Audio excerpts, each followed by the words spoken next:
Good afternoon. I hope you've had a lovely lunch. I certainly enjoyed mine. What we now have is something possibly meatier to get your teeth into. We're going to be discussing the interesting and possibly frightening subject of cybersecurity. I know from the feedback from the session last year on cybersecurity that I think that the audience was informed and worried in equal measure. So I'm joined by an excellent panel to go and discuss this. We've got some excellent experience from the Treasury of Eurostar, Chris Egan. We've got Austin Matthews from Sky talking about a particular business initiative and how cybersecurity played into that. And finally, we have the CISO from NatWest, who's Chris Ulliott, who will be talking to us about the general fraud landscape and talking to us about where cybersecurity fits in that. Chris. Okay. So I was asked 10 minutes to set the scene on cybersecurity, and I've warned them that I have a habit of overrunning, so if they start waving frantically at the side, it's because I've gone over my allocated time. So I'm going to start off, discussion about cyber, and I'm going to suggest that the easiest way to think about cyber is to forget about cyber. A little bit backwards. And the reason why I suggest that is because when you talk about cyber, it becomes this big complex problem which is hard to solve. So the way I explain it to my board, and that resonates with them, is actually think about the things you don't want to have happen, and then look at how technology could be abused to make those bad outcomes occur. And that's what we call cyber. And I'm going to do a bit of a dirty on the panel. I would like to share the first cyber attack I saw in my career. So we're going back to about 1999-2000, and it was a bookstore. Don't exist anymore. It was before Amazon came to the UK, and they had this system which enabled you to order books online, and had a really simple algorithm for calculating how much you owed them. So I'm going to ask the board, the panel, if they can spot the mistake.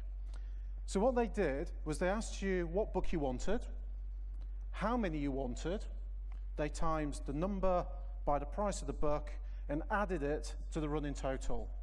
Panel, can you spot the mistake? Confused look. Any guesses? Well, whoever had written it hadn't realized that computers will accept a negative number. So what you could do was order a very expensive book and then say, I want minus 100, which resulted in a rather large refund. Interestingly enough, they actually had thought kind of about this, and it turns out that to get a refund, a second person had to manually sign it off. But what they hadn't thought was that some people might want to order minus 100 books that they don't want, and then 100 books that they do want, and pay the balance, which could have been about a penny. And they suffered quite a big loss as a result of that. And I think what this shows is that there's no such thing really as new crime.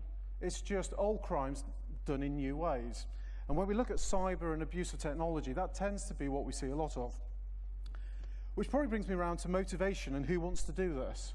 So I'd like you to picture for a moment, you've parked your prize car in a really shady part of Liverpool. Actually, there aren't any shady parts of Liverpool anymore, are there? No. A really shady part of Edinburgh. I can say that I live in Edinburgh now. Imagine lots of different people might come along and try the handle and see if you've left it open. And to give you an idea, the cyber equivalent of this is I've got a server that I run for little experiments at home. I sit on the internet, and about once every 30 seconds, someone comes and sees whether my server can be accessed. And they're just doing that all the time, just randomly looking to see. And it's a bit like having the hooligans walking up and down the street, just trying the door handle of every car as they go. If they find a car that's unlocked, the motivation for doing something can be very, very different. It can range from the teenagers who just want to open the door and steal your parking change out of your ashtray. And it's kind of like the cyber equivalent of that, where people will break into computers and just steal whatever they happen to find. They're not after anything in particular, but if you go to the black market, personal information actually has a value.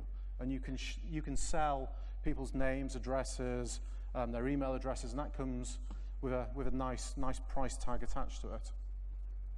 You may find that there are some people, though, who just want a car. They don't care what car, but it's going to do a ram raid.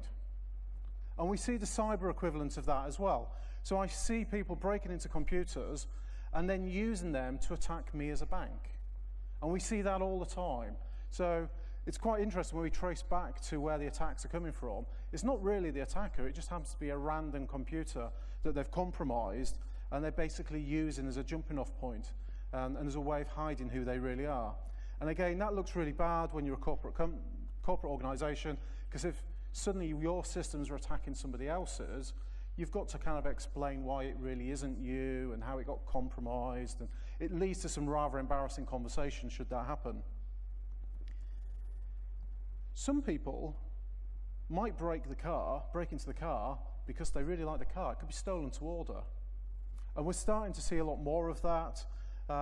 People attacking the bank to order because we have money.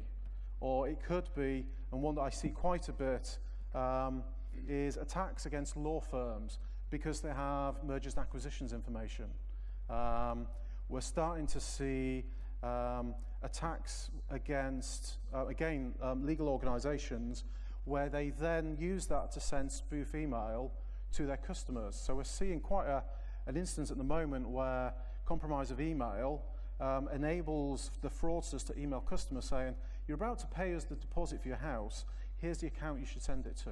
We've changed it. So there are a few home buyers that have lost their deposits as a result of that. And then the one that's slightly more interesting, is a bit of an evolving threat at the moment, is some people might break into the car and take the petrol. And there is a cyber equivalent of that as well. So I'm sure you've all heard of Bitcoin, various cryptocurrencies. What we're starting to see is mass compromise of computers, not to steal the data, but to steal the electricity. Because what they're doing is installing the software on those machines, which essentially mine Bitcoin. The way you mine Bitcoin is doing very complex mathematical equations, and you do them over and over and over again, and when you've done a certain amount of hard work, you get rewarded with some virtual currency. Now, if I'm a fraudster, I'm not going to pay for my own computers to do that because I don't want the electricity bill. So why don't I go to everybody else's computers and use theirs? And again, that is becoming quite a common attack at the moment. And you may be unaware of that, or the first awareness you may get is when you get a larger than expected electricity bill, or when your machines start to run slow because they're not subtle. Generally, they'll run this code so much that everything kind of grinds to a halt. I thought I'd give a couple of examples of attacks that we've seen recently and kind of the people behind it. If I said NotPetya, does that mean anything to people? A couple of nods in the head, shakes. NotPetya was interesting because for me it was the first time I have personally seen another government mount an attack against commercial entities when we were not officially at war. And a number of Western companies got affected by this. And I have to say, what I'm going to talk about at the moment, I don't know if we've got anyone from Maersk here, the shipping company, but they've been fantastically open about what happened to them. And I've got a lot of respect for that because it's really helped evolve the security industry's knowledge about how these attacks happen. But what happened was the Russians, as you know, have a bit of a beef with Ukraine at the moment, and they decided that they would make a point against the Ukrainians. And it turns out that if you do business in Ukraine, you have to use one of two pieces of tax software. And what the Russians did was find the supplier of one of these products, and they modified it just a little bit. And then they sent out a message that said there's a new version. And as I'm sure we're all good at doing, we update our software when there's a newer version. And that's where things started to go wrong. Because what the Russians had added to that software was a little bit of code which basically did two things. The first was it started to spread to other computers in your enterprise. And then the second thing it did was basically wipe all your data. And as a result of that, Maersk lost their entire IT estate. And from the minute they clicked update to losing every Windows machine in their estate was a total of 7 minutes. And from that point on, Maersk had to run their operation on pen and paper. The saving grace for them was that somewhere else in the world, they had one machine that for various reasons had unplanned maintenance, it had been unplugged. And I had a copy of the data on it. If it hadn't been for that unplanned maintenance, I'm not quite sure what had happened as Maersk, but they've already admitted that that cost them about 300 million in remediation costs, plus all the headaches of running the business for a number of weeks from pen and paper. I'd also like to share an attack that kind of hit the headlines last year. Two very large technology firms in the US suffered a combined loss, or alleged combined loss, of about $100 million. And what happened was someone had identified a large Asian, I believe, supplier that these two companies used. I believe it was a manufacturer of a retailer of hard disks, but don't quote me on that. And what the fraudsters did was take that company name and establish it in a different legal jurisdiction. And they had set up a web presence, they set up email that had a subtly different email address. And then they started to send in invoices for equipment received and shipped. It took them just over 2 years for someone to spot that they were paying the wrong supplier. And as a result of that, the two companies lost about $50 million each. Those two big companies, it has now since come out, were Facebook and Google. So if they can fall for it, we need to have a think about how we protect our invoicing systems. The other attack that I'm seeing quite a lot, which might interest you, is attacks against salary systems. So we as a bank, I like to think, are quite hard to attack. We've got biometric profiling, we do fingerprinting of your machines, we do lots of exciting stuff on our banking systems. So they don't come after us, they come after the likes of yourself and other corporate companies.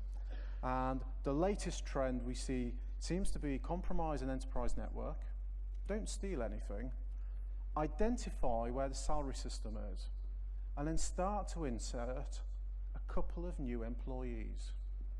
And then every month, the batch is submitted to the bank processes it, we send the value to the account, and that rolls on for many months before somebody realizes, oh, hang on, we should only have 1,000 employees, and we've got 1,002. And those 2 employees seem to be rather well paid. So again, when you're looking at your systems, it's useful to understand how things like that work, what your reconciliation is, not just on figures, but the number of staff you've got, the number of lines you expect in a salary pay. At that point, I hope that sets the scene.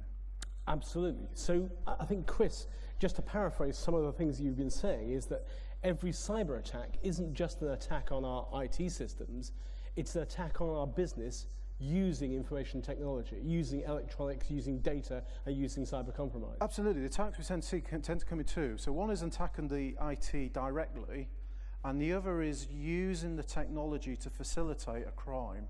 And quite often those crimes are successful because people don't understand the limits of technology. So a good example would be caller line ID. So if you're on your mobile phone and the phone number that comes up is that of your bank, how many of you would naturally assume it's your bank? No hands.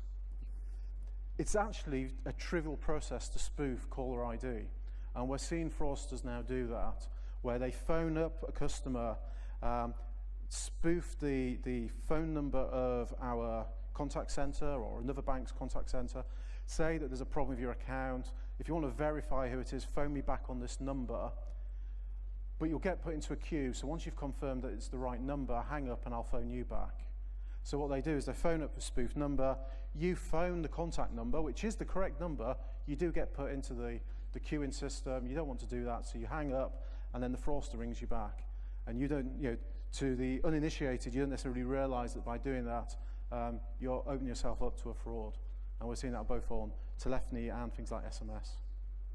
So I guess some of the things that we've got are you assume that you can be confident in something, and actually you can't be confident. Absolutely, in it. yeah. And so I used to work in the email cybersecurity industry 20 years ago when you might remember, or those of you who are a little older might remember the I love you virus. And it would appear to come from somebody you knew you were in fairly regular email contact with, and they'd sent you an email saying I love you, and naturally you might open it up. And back 20 40 years ago, you might naturally open the attachment trusting that, of course, nothing could damage your computer from the attachment. Of course, that wasn't the case, and luckily at the time we had some countermeasures to go and prevent that. Otherwise, it could be even more disastrous for the economy. But I think that one of the challenges is that we trust so many things these days, so many different electronic and information systems, that it can be really difficult to know what is trustworthy and what really isn't trustworthy. I'd just like to take this opportunity to say it is a good opportunity if you want to go and send questions into the panel. You can send them on your application on your mobile phone or your tablet. Do send them in, they'll come to me here and we'll be able to ask those across to the panel. I'd like to go and hand across to Austin Matthews now, who's going to be talking about a specific project he's got and how cybersecurity played a part in the delivery of that project and certainly in the risk management of it. Austin.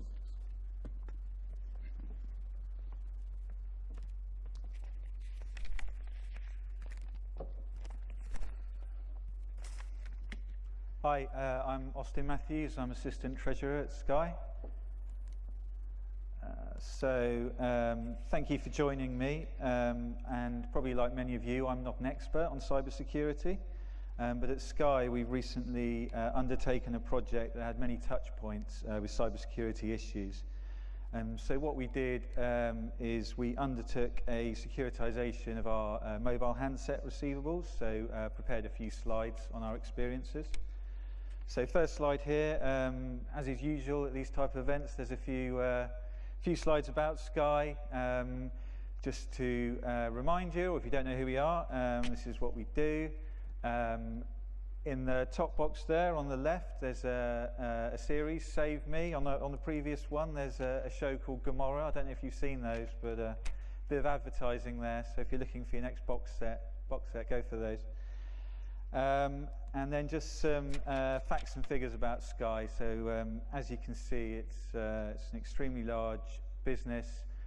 And I think the important point on that slide is that we have over 23 million customers, so very large proportion in the UK market and also overseas. And having that many customers, obviously, as many of you know, it brings a great responsibility to protect those customers' personal data, and also, you know, as we've seen with Facebook, you're also using that data, those data points, in order to be able to sell on additional services to your customers. Now, thankfully, at Sky, unlike Facebook, we retain all our data rather than potentially selling it on. But there's still a huge responsibility to make sure that is kept safe. So the next slide then, so if you're not familiar with sort of basic securitization structure, I just thought I'd run through that quickly. So this is the structure that's used. So you see there on the left, box one, so the company lends money to the customer to buy a mobile handset. Box two at the bottom, the bank lends cash to a securitization company, which then funds the purchase of those loans. And then box three on the left, you've got securitization company buys the loan receivable from the company for cash at a discount. That's a sort of typical structure, and I think the key there is really that the loan receivable has been sold in its entirety, so it no longer is the property of the company. The company can no longer benefit from it, and effectively that's been sold on in totality to another entity. And the reason why we did that is because through doing this, and if you structure it correctly, you can realize a lot of benefit in operating cash flow and leverage. So just then, so we came across quite a lot of cybersecurity issues through going through this process. So first point there is that really we're selling on these receivables to another entity when we don't want to disturb the underlying relationship at all. So we don't want the customer to know. We need it to be seamless. We need it to be correct, and so we can't do anything really that compromises that. Secondly, we've seen at our competitors, we've seen at TalkTalk, we've had some minor issues at Sky as well, but we have seen the industry being attacked. We're mindful of those breaches. For various reasons, Sky isn't, potentially everyone's favourite company.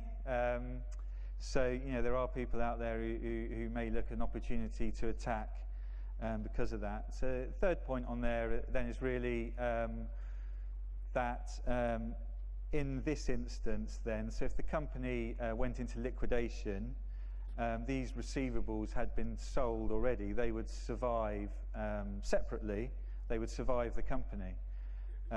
So therefore, you must set up a process that somebody else has the ability to come in and run, because if somebody can't access somebody's address and name and phone number, then it's unlikely they're ever going to be able to collect money from them.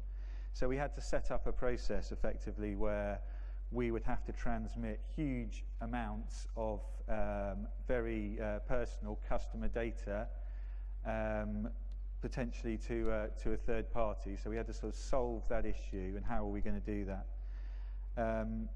And the way this is done then is effectively it's sort of lodged in escrow. So effectively we have to submit this data on a monthly basis, this extremely sensitive data, find a way to do it, but also find a way to make sure it's incredibly secure and not vulnerable to any attack. And not only that, but also there's huge amounts of sort of proprietary data that we have to send on a monthly basis as well about our sales, revenue, customer demand, customer profiles. So that was another huge amount of data that we needed to keep safe.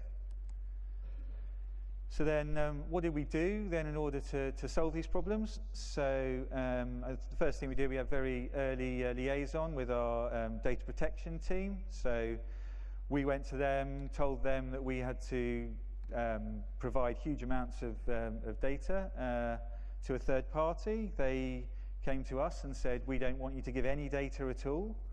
So there was two extremes there we had to square the circle on.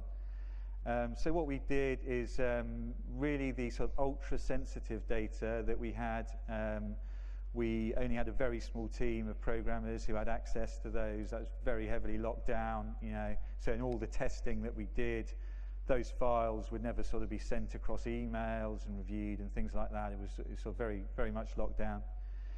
We also then sort of implemented a process where we anonymized it all at source.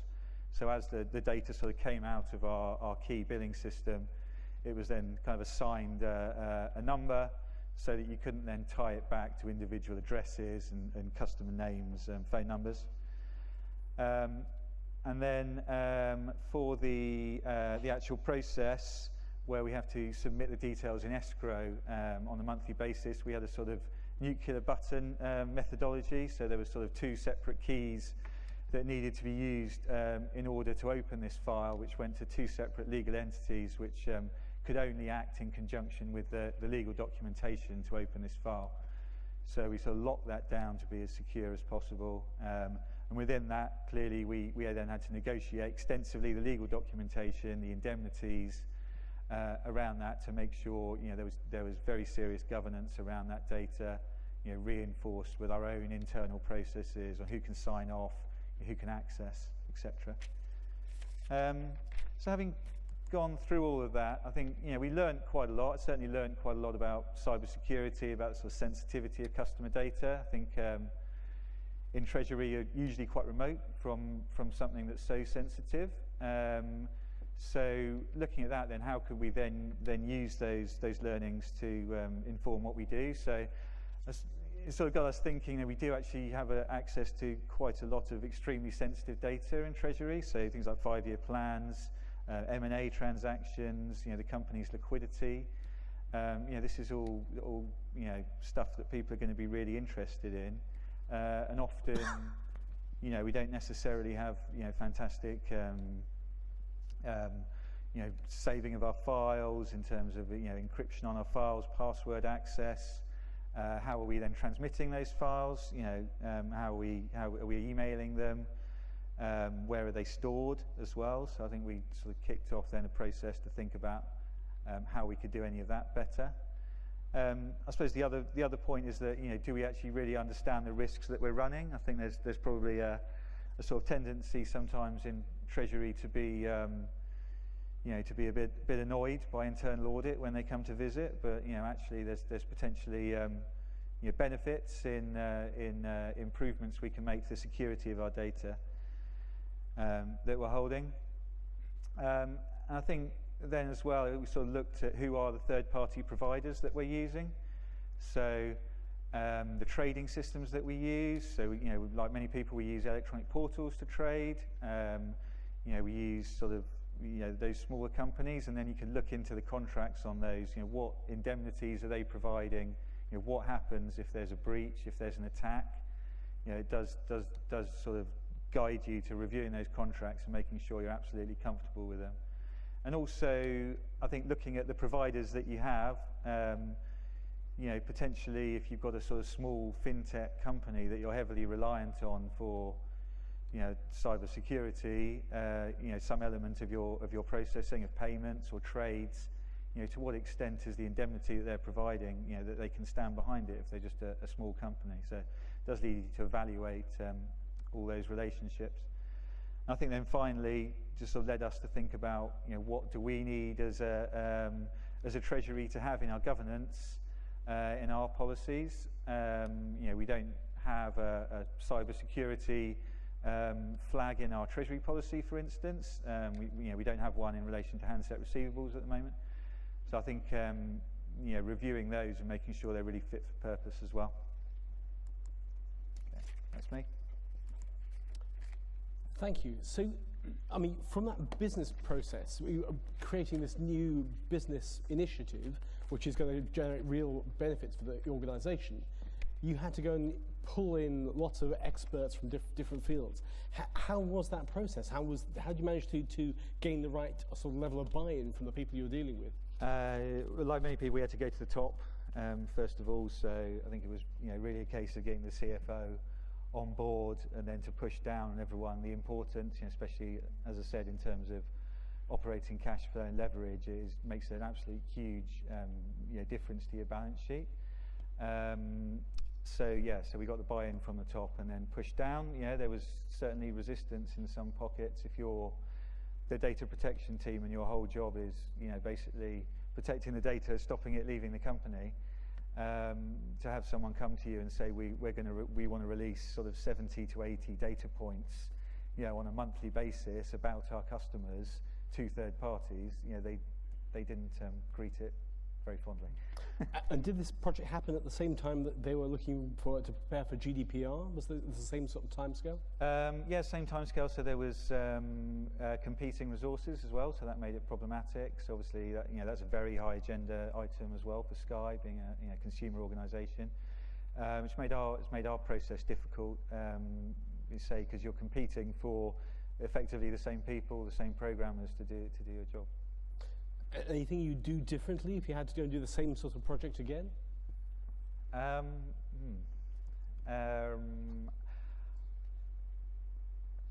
No, I think it was a huge success.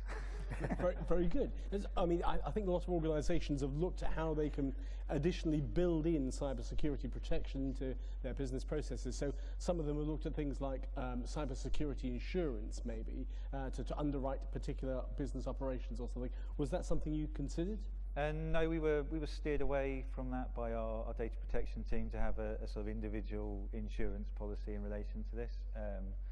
I think for sort of several reasons, really, is that it would probably effectively be too complex to govern by a sort of single insurance policy that wouldn't potentially even really capture the risks that you were looking at and be potentially hugely expensive at the same time. So there's a sort of number of factors why we didn't look at it, but there's no reason why we can't revisit it periodically and overlay it in terms of... I guess the risk is that if you're really good at explaining it to the insurer, then the premium will go up, and if you're really bad at explaining it to the insurer, then you're not covered. So that tends to be the risk with insurance, I guess. Good, thank you. Chris, Eurostar, huge provider of transportation. You must, as a utility, be one of the big targets for cyber hackers.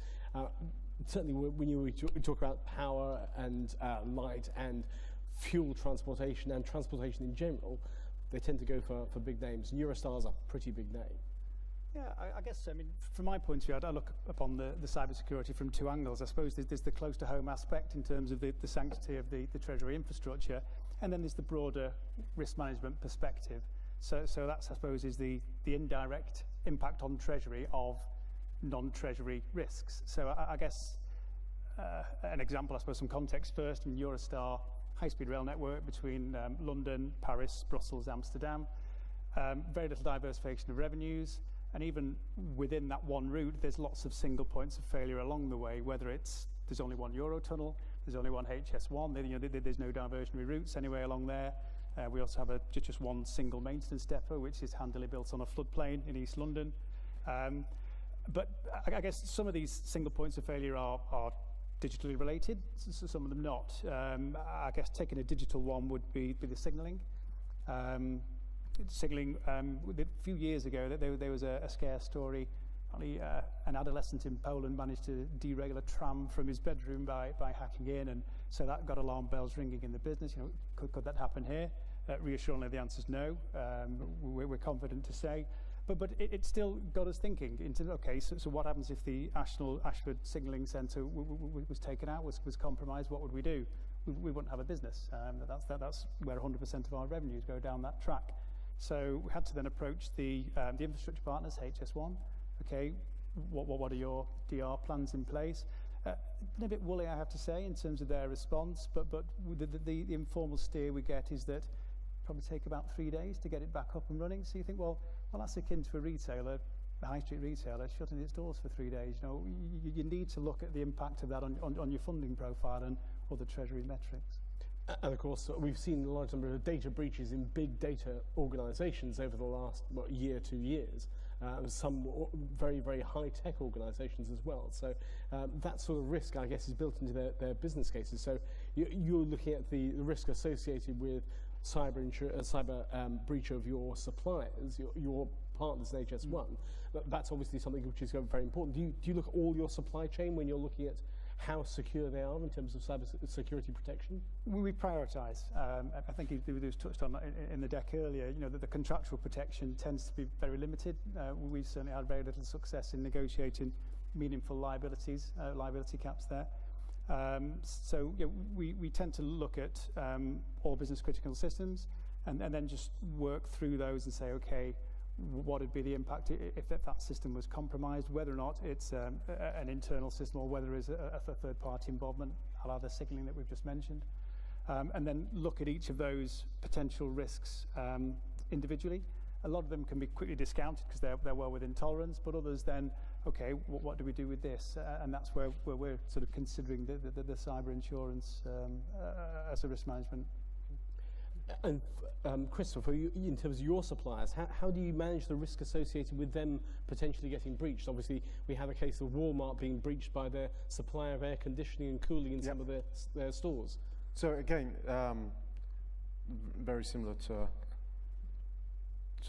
our colleague, we prioritise our suppliers based on what information they have, what access they have to our networks, and what they're doing for us, and based on that, there's various degrees of rigour that we can apply to it, from visiting them on site, actually penetration testing their networks, all the way through to very light touch paperwork-based exercise, and that is based on their risk profile and what they're doing for us. And do you use any sort of tools when you're assessing? Do you ask them to do penetration testing if they're particularly highly integrated with your systems? Yeah, absolutely. And depending on what they're doing, it might be full-on design review by experts through to practical testing, or we might look at tests that they've done already and we'll use that as evidence. It really does depend on where they are in our network and what they're doing for us. So I guess all this data feeds into a sort of risk model, which are saying these are the most likely suppliers which are going to cause us problems, or in some cases they might be large customers you're tremendously dependent on for revenue, I guess. Based on this risk model, we can then, these are the things we can do to mitigate those risks, and these are the contingencies we have in case that those organisations were breached in some way. I mean, that just sounds like standard risk management techniques. Is that right? Pretty much, yes. It sounds very simple in the practice. is always a lot more complex and harder, but in essence, it is just standard risk management. What's the potential impact? And it's great, as we've talked through, the various examples this afternoon. It's all started off with what could go wrong, what do we not want to have happen, be it a train be derailed or signalling failure or loss of personal data, and then you work back from that to look at what could be the cause of that bad occurrence, some of which will be technical, some of which could be physical, some of it could be down to process failures. But by starting off with what do I want to prevent happening and working back, suddenly you've got something you can focus your efforts on.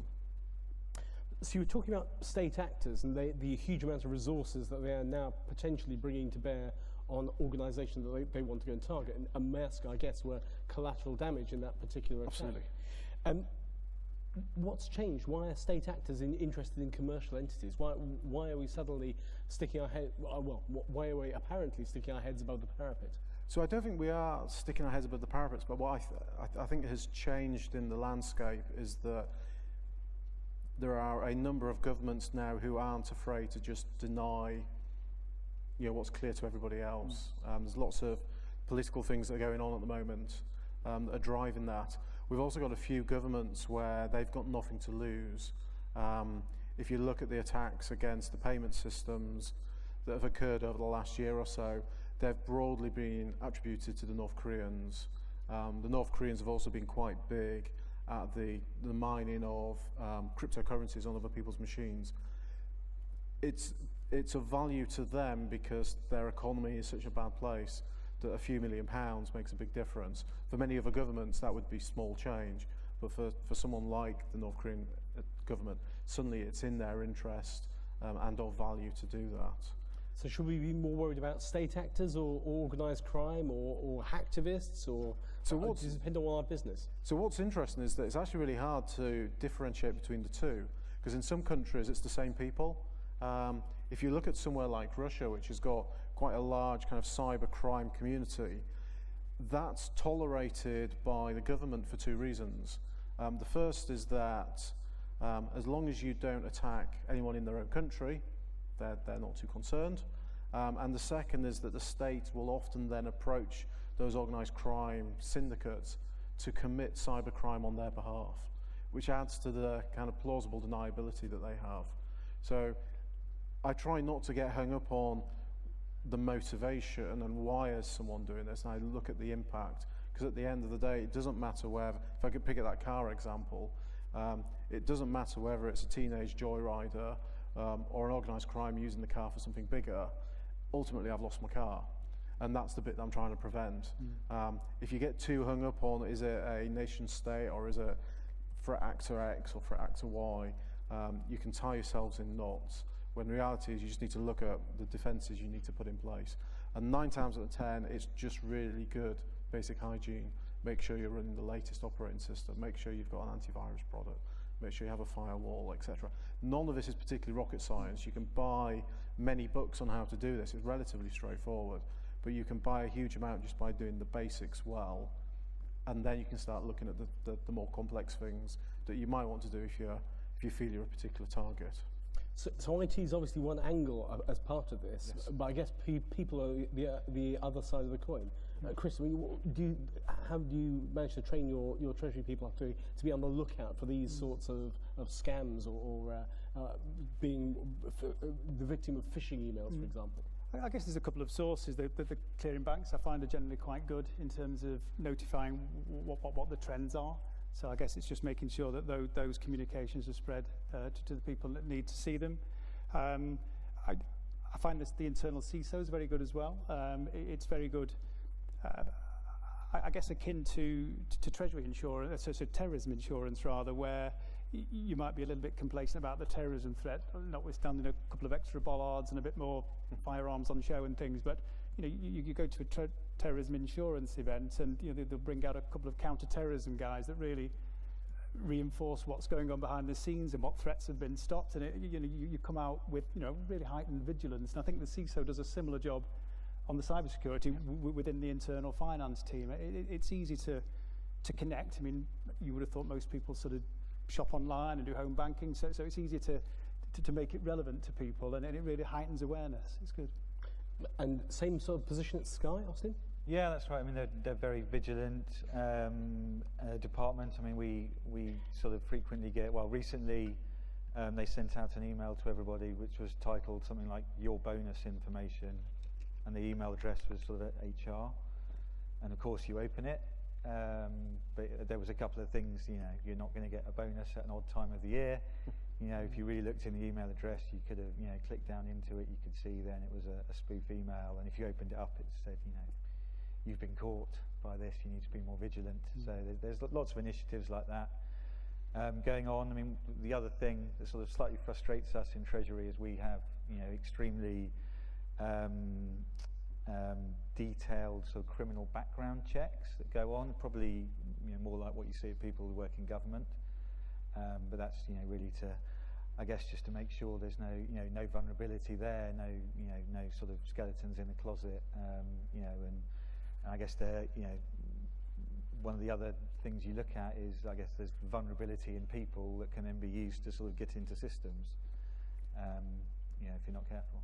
Certainly, if you can persuade an insider to help you in whatever criminal endeavour you're trying to perpetrate, then obviously that can make things a lot easier. But even so, I mean, I guess the sort of CEO or director types of fraud that we've seen, or the simply sort of supplier fraud, invoice fraud, I've changed my bank details, you now need to pay this account, which is the example given earlier. That has become quite common, and estimates have it as maybe as high as £1 billion lost every year just in the UK. But that's all, I guess, a weakness of some of the systems that we can't check. What do you think? It is to a degree, and user education is really important on this piece, but we mustn't over-rely on it. Moving away from cyber for a moment, I saw an interesting piece of research recently that dates back to 2012, and it looks at the US and the medical industry in the US, and they identified that as a result of people not listening to their doctor, about 125,000 people had died. And what that kind of brought home to me is a link to cyber, is that if people aren't willing to listen to good advice when their health relies on it, why are we relying on people to follow our advice when it comes to things like fraudulent and following process? Because there's the ultimate penalty for not listening to your doctor, and people still don't follow that advice. So for me, I think user education is really important, and we need to raise the profile of the scams and the frauds and the attacks we're seeing, but we mustn't rely on that.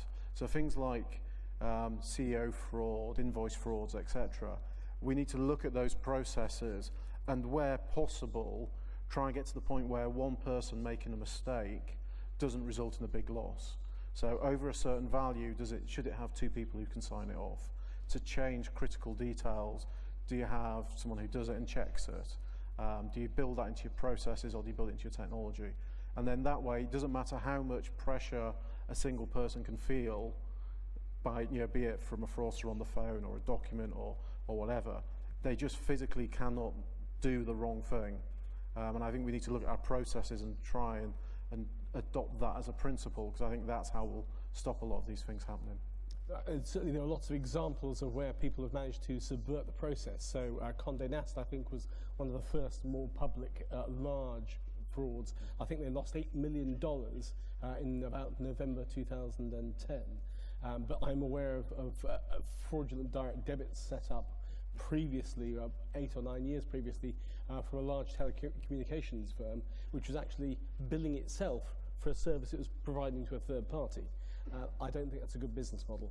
I think there are a number of things that to change. Maybe we need to go and look for better support from our payment systems, better support in terms of checking payment information. And we can't underestimate how convincing these fraudsters can be and how determined. We've had a number of instances where we've had customers who've been subject to one of these scams or frauds, and even though we've spotted it and phoned them up, our fraud systems have lit up, and we've phoned up the customer and said, we think you're about to do something you'll regret. Please don't submit that payment.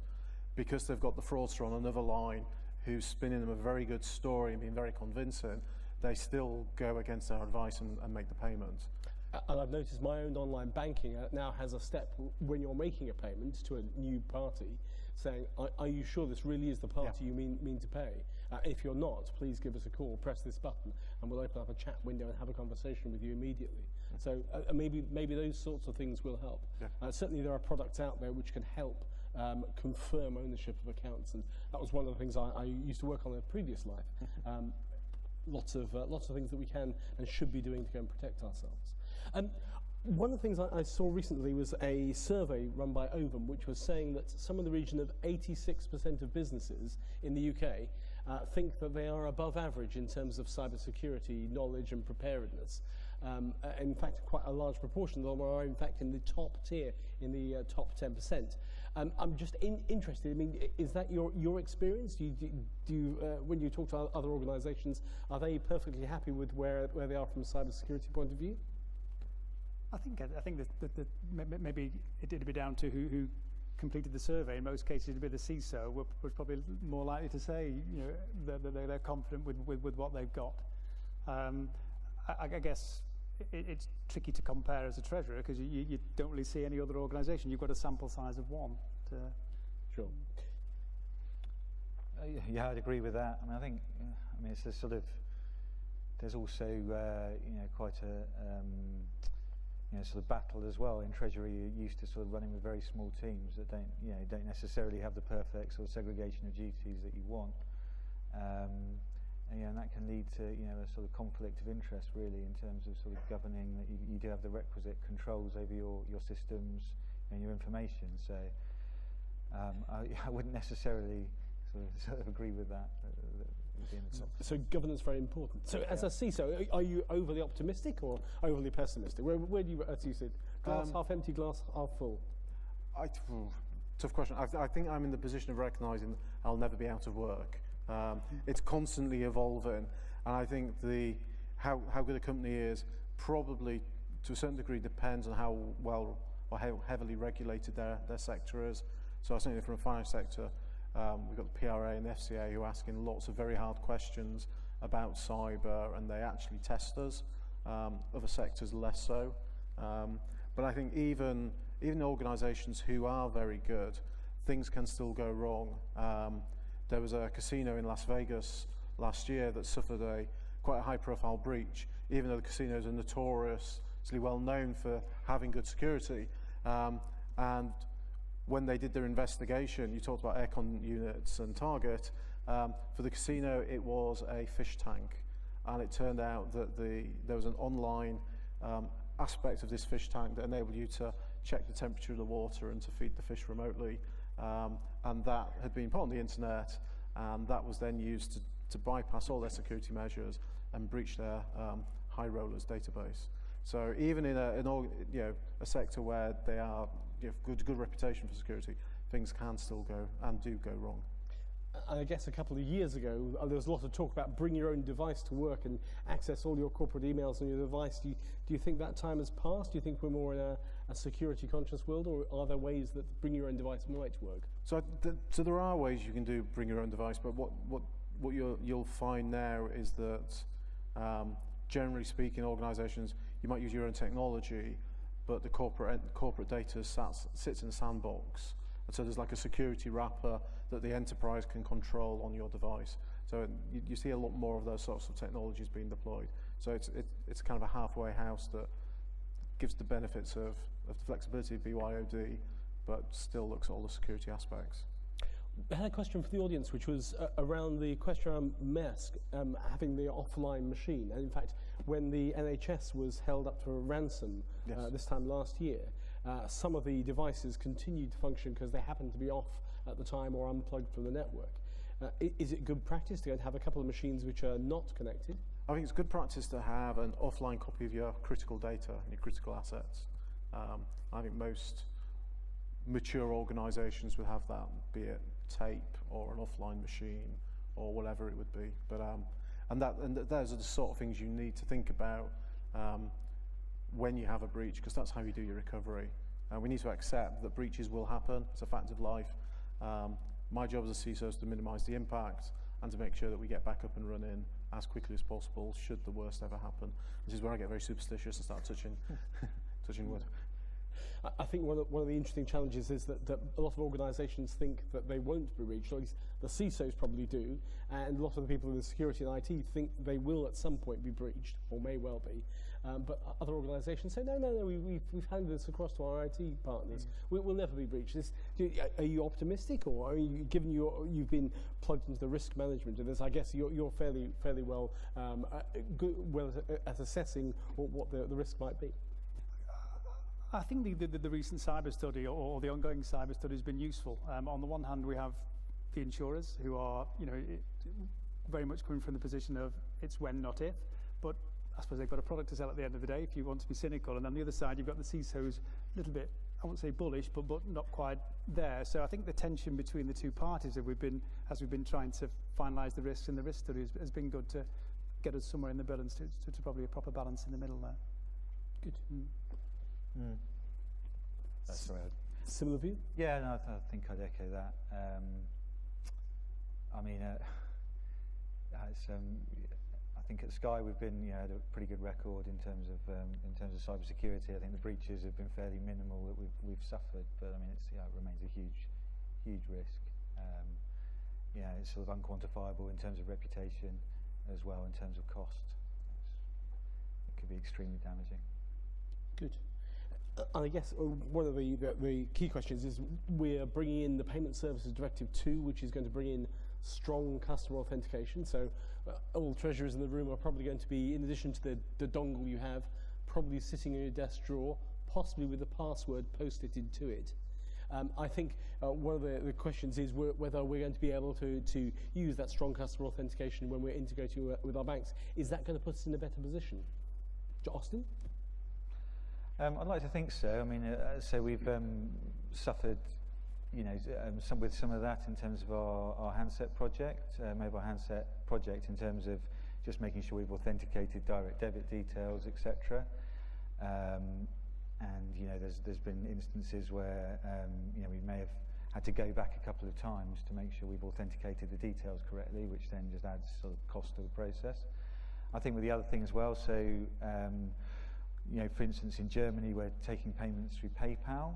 So, I don't think we'd ever pass up an opportunity to take money from people. So, increasingly there's going to be ways, whether it's through Bitcoin or whatever, that we may have to get involved, to set up methodologies to take payments, and we're going to have to step into that arena and understand what the risks are. Sure. Are you concerned about the security of your link to your banks? I think, just I suppose going back to the PSD point, I think certainly the view of the CISO is very much that. I think he uses the analogy, the threat actors are looking for the loosest brick. So, as long as that isn't you, it doesn't matter if you're ahead of the pack, as long as you're at least running with the herd. If you're the laggard, then you're very much at risk here. So, and I think with the PSD too, if it's just sort of raising the bar, then everybody has to raise to the same extent. And if that's all you're doing and everybody else is one step above, you're still a laggard. I guess, and the other thing is, I guess the risk just moves as it gets tightened up in one area. It just moves somewhere else in a similar way to insurance frauds move from whiplash to food poisoning. There will be a similar vulnerabilities that we identified along the payments. I'd like to say it's like painting the fourth bridge, but they have actually finished painting the fourth bridge, I'm told. So maybe that's a bad analogy these days. Okay, so just wrapping up, I mean, what advice would you give to corporate treasurers when they're looking either at the risk of their organisations or their own processes? Chris, I'll start with you. So I think for me, it is look at your processes and the things you care about and try and take out those single points of failure, whether it be technology or people, because somebody under pressure is likely to make the wrong decision, and that's just human nature. It's not anyone's particular fault. So if you can work out a way to get rid of those single points of failure, you can buy yourself a lot of protection. Great, thanks. Austin? I think the weakest brick analogy is very good. It's really sort of dealing with the biggest vulnerabilities that you've got, I think, and trying to plug the gap and and really sort of reviewing, I guess, with a sort of fresh set of eyes in terms of what those vulnerabilities are and how can you address them. You know, you see in Treasury and sort of M&A deals, you see the use of data rooms and things like that. It's very common. You know, but actually we don't generally use them when we're sort of emailing round, you know, very sensitive 5-year plans, you know, to each other sort of on a daily basis. So yeah, I think you know, it's using a lot more in terms of encryption, just in terms of password protection, you know, data rooms, and really sort of getting involved with the, you know, the data protection guys in the business and understanding what the risks are. Certainly email is one of those very, very well used file transfer applications, from getting data from desk A to desk B, even if that's only 6 feet. I completely agree. Chris? I guess for me, a couple of points. One would be just to look beyond the confines of Treasury for it to adopt a broader risk management approach. And then secondly, to build on Chris's point about getting the basics right, I think it's a different conversation if you've been caught in the crossfire of a Maersk-like incident, then it's much more uncomfortable than I guess, a disgruntled former employee who's still retained some access. So get the basics right, and I think it takes you a long way. Brilliant. Thank you very much, panel. I hope you managed to get some insights on some things you can take back to your Treasury operations to look at either risk in your business, to look at the threats to your Treasury, or to look generally at how cybersecurity might be better deployed. Chris, Austin, Chris, thank you very much. Thank you.